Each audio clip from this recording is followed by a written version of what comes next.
અજ્ઞાનાદથવા જ્ઞાનાત કૃતમાત્મનિવેદનમ યૈહ કૃષ્ણસાત્કૃત प्राणैस्तेषां का परिदेवना। अज्ञान से या ज्ञान से प्रभु को आत्मनिवेदन किया हो, जिसने अपने प्राणों को श्री कृष्ण के अधीन कर दिया हो, उन्हें कैसी चिंता।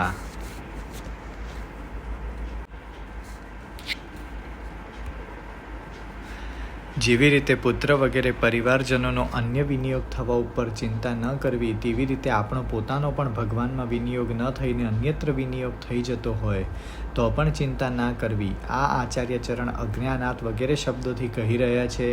આ ચોથા શ્લોકમાં શ્રી મહાપ્રભુજી આ બતાવવા માંગે છે કે આત્મનિવેદન કરી લીધા પછી હીન મધ્યમ અધિકારીઓને પણ જ્યાં ચિંતા ન કરવી એમ કહેવામાં આવ્યું છે, ત્યાં તો જેઓએ શ્રી કૃષ્ણથી પોતાના પ્રાણ એક મેક કરી લીધા છે તેમને ચિંતા ન કરવી. આ કહેવામાં શું બાકી રહી જાય છે? કશું નહીં. આ અર્થ છે પોતાના પ્રાણોને કેવલ પ્રભુને આધીન કરી દેવાવાળા ભગવદીઓ માટે ચિંતાનો કોઈ વિષય જ રહી જતો નથી, તેમને ચિંતા થતી જ નથી. આ ભાવ છે. તેથી જ અહીંયા આચાર્ય ચરણોએ શું શબ્દ કહ્યો છે.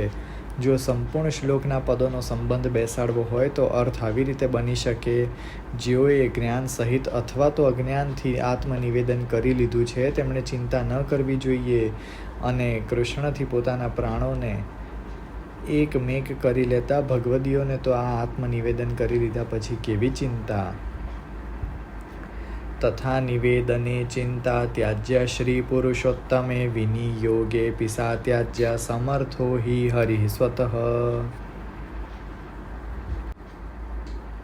उपर्युक्त प्रकार से श्री पुरुषोत्तम में किए गए निवेदन की चिंता त्याग देनी चाहिए. जीव का विनियोग प्रभु से अतिरिक्त कहीं अन्यत्र विनियोग हो रहा हो तो भी चिंता त्याग देनी चाहिए, क्योंकि हरि स्वयं सभी कुछ करने में समर्थ है. અહીંયા એક શંકા થાય છે કે સખ્ય અને આત્મનિવેદન તો નિશ્ચિત રૂપથી ભગવદ અંગીકાર દ્વારા જ સંપન્ન થાય છે, અને અહીંયા તો જીવ ખુદ પોતે જ આત્મનિવેદન કરી રહ્યો છે, તો તેને પ્રભુએ મારો અંગીકાર કર્યો કે નહીં, આ પ્રકારની ચિંતા તો થાય જ છે. તેથી આનું સમાધાન આચાર્ય ચરણ તથા વગેરે શબ્દોથી કરી રહ્યા છે. પુરુષોત્તમે મારો અંગીકાર કર્યો કે નહીં, આ પ્રકારની નિવેદન વિશેની ચિંતા પણ તે જ પ્રકારે છોડી દેવી જોઈએ જે પ્રકારે પૂર્વમાં કહેલ નિવેદનની ચિંતા ત્યાગવી કહી હતી. આ અર્થ છે. આ વાક્યથી પ્રભુચરણોનો આશય આ છે કે પુરુષોત્તમે મારો અંગીકાર કર્યો કે નહીં, આ પ્રકારની ચિંતા પણ તે જ પ્રકારે છોડી દેવી જોઈએ જે પ્રકારે અજ્ઞાનથી, જ્ઞાનથી અને કૃષ્ણ સાથે પોતાના પ્રાણોને આત્મસાત કરી લેવાવાળા એવા ત્રણેય પ્રકારના નિવેદન કરવાવાળાઓને ચિંતા ત્યાગવી કહી હતી. ત્યાં પણ આવા ત્રણેય પ્રકારના નિવેદકોમાં પણ પ્રભુચરણોએ પોતાનો અન્ય વિનિયોગ થવાની પણ ચિંતા અને પોતાના સ્ત્રી, પુત્ર વગેરેનો અન્ય વિનિયોગ થવાની ચિંતા, આ પ્રકારે બે પક્ષ રાખ્યા હતા. આપ શ્રી અહીંયા આ જ કહી રહ્યા છે કે આ ત્રણેય પ્રકારના નિવેદકોને જે પ્રકારે આ બંને પક્ષોમાં બતાવેલ ચિંતાને ત્યાગી દેવાનો ઉપદેશ આપ્યો હતો, તેવી રીતે અહીંયા પણ પુરુષોત્તમે મારો અંગીકાર કર્યો કે નહીં, આ ચિંતા પણ ત્યાગી દેવી જોઈએ. આ અર્થ છે. જાણી લો કે પોતે પુરુષોત્તમે નિરોધ લીલામાં અન્ય દેવી દેવતાઓનું ભજન કરવાવાળા ભક્તોનો અન્યાશ્રય છોડાવી પોતાનામાં ચિત્ત ચોંટાડી તેમને આત્મસાત કર્યા હતા. તેથી અહીંયા તો આવા કૃપાળુ પુરુષોત્તમને જો આપણે પોતે જ બધા પ્રકારે નિવેદન કરી દઈએ તો પુરુષોત્તમે મારો અંગીકાર કર્યો કે નહીં, આ શંકાનું શું સ્થાન રહી જાય. આ જ ભાવને બતાવવા માટે શ્રી મહાપ્રભુજી અહીંયા પુરુષોત્તમ પદનો પ્રયોગ કર્યો છે. શ્રી પુરુષોત્તમ, અહીંયા શ્રીથી યુક્ત પુરુષોત્તમ પદનું તાત્પર્ય છે પોતાના ભક્તો સાથે કરેલી ક્રીડાથી યુક્ત પુરુષોત્તમ. આગળની પંક્તિમાં શ્રી ગુસાઈજી શ્રીથી યુક્ત પુરુષોત્તમ પદનો ભાવ સમજાવી રહ્યા છે. આ જાણી લો કે પ્રભુના સ્વરૂપાનંદના દાનથી નિરંતર પોષિત થનારા ભક્તોનું ભગવાન સિવાય અન્યત્ર ક્યાંય પણ ઉપયોગ થવો અસંભવ છે. તેથી આવી શંકા જ ન કરવી જોઈએ. આ ભાવ બતાવવા માટે શ્રી પદનો ઉપયોગ કર્યો છે. આ પ્રકારે શ્રીથી યુક્ત આવા પુરુષોત્તમમાં નિવેદન કરી લીધા પછી આવી ચિંતા ત્યાગી દેવી જોઈએ. આ ભાવ છે.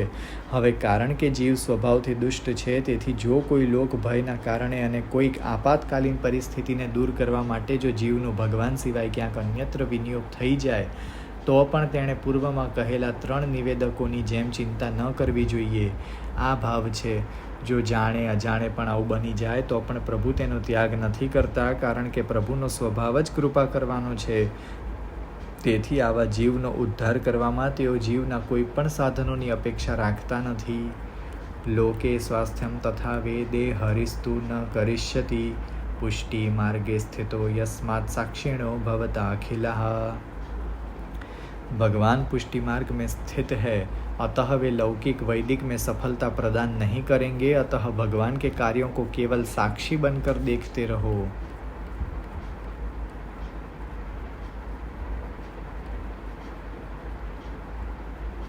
હવે ભગવાન દ્વારા અંગીકાર કર્યાનું બીજું લક્ષણ આચાર્ય ચરણ લોકે વગેરે શબ્દોથી કહી રહ્યા છે.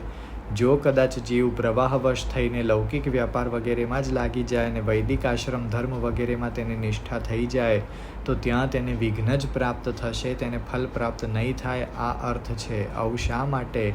આનો ઉત્તર આચાર્ય ચરણોએ પુષ્ટિ વગેરે શબ્દોમાં આપ્યો છે. પુષ્ટિ માર્ગ સ્થિત કહેવાનું તાત્પર્ય આ છે કે પુષ્ટિ પ્રભુ અલૌકિક વૈદિક પ્રયત્નો વગર સ્વબલથી જ બધું કરી શકે છે. આ ભાવ છે. પુષ્ટિ માર્ગીય પદ્ધતિથી અંગીકાર કરવામાં પ્રભુ કોઈ પણ લોક અને વેદની મર્યાદા સહન નથી કરતા. આ જાણી લેવું જોઈએ. આવી ચારે બાજુ વિઘ્નની પરિસ્થિતિમાં જીવે શું કરવું? આ શંકા થવા ઉપર આચાર્ય ચરણ કહી રહ્યા છે કે ભગવાનની આ સમસ્ત કૃતિઓને એક સાક્ષીની જેમ જોતા રહો.